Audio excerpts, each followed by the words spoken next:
ఆరోది చూద్దాం చూడండి, త్వరగా బైబిల్లో మనం చూద్దాం. చూడండి, యథార్థమైన మరియు న్యాయమైన జీవించుట దీర్ఘాయును ఇస్తుంది. యథార్థంగా న్యాయంగా జీవిస్తే దేవుడు దీర్ఘాయుని ఇస్తాడు.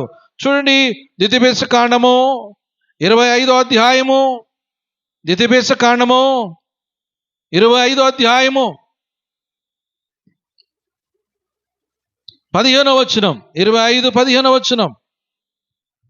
నీ దేవుడైన యెహోవా నీకిచ్చుచున్న దేశములో నీవు దీర్ఘాయుష్మగునట్లును తక్కువ కాని న్యాయమైన తూనికి రాళ్ళు నువ్వు ఉంచుకొనవలెను.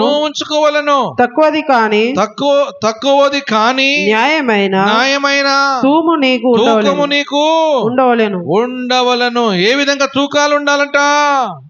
ఇదిగో న్యాయమైనదిగా ఉండాలి. ఇదిగో తర్వాత మనం చూస్తున్నాము, ఏ విధంగా కలిగి ఉన్నావు, ఏ విధంగా నడవగలుగుతున్నావు. న్యాయంగా కలిగి ఉండాలి. తక్కువ కావద్దు, ఎక్కువ కాకూడదు.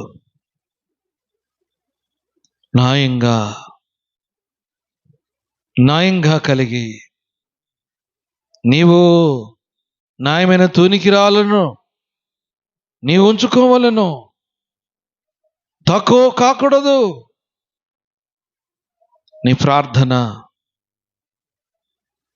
ఏ విధంగా కలిగి ఉంటుంది? దేవుడు నీకు ఆయుష్ని ఇవ్వాలంటే ఏ విధంగా కలిగి ఉంటున్నావు? నీ జీవితంలో పరిశీలించుకున్న వారంగా కలిగి ఉండాలి. ఈ దినమున కలిగిన నీ జీవితంలో దేవుడు నీకు ఇచ్చిన ఆయుష్ను బట్టి లోకంలో చూస్తున్నాం.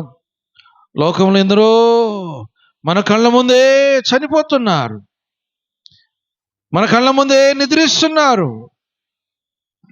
ఈ రోజున దేవుడు నీకు ఆయుష్నిచ్చినాడు, దీర్ఘాయునిచ్చినాడు. దేవుడిచ్చిన ఆయుష్ను ఏ విధంగా నువ్వు కలిగి ఉంటున్నావు?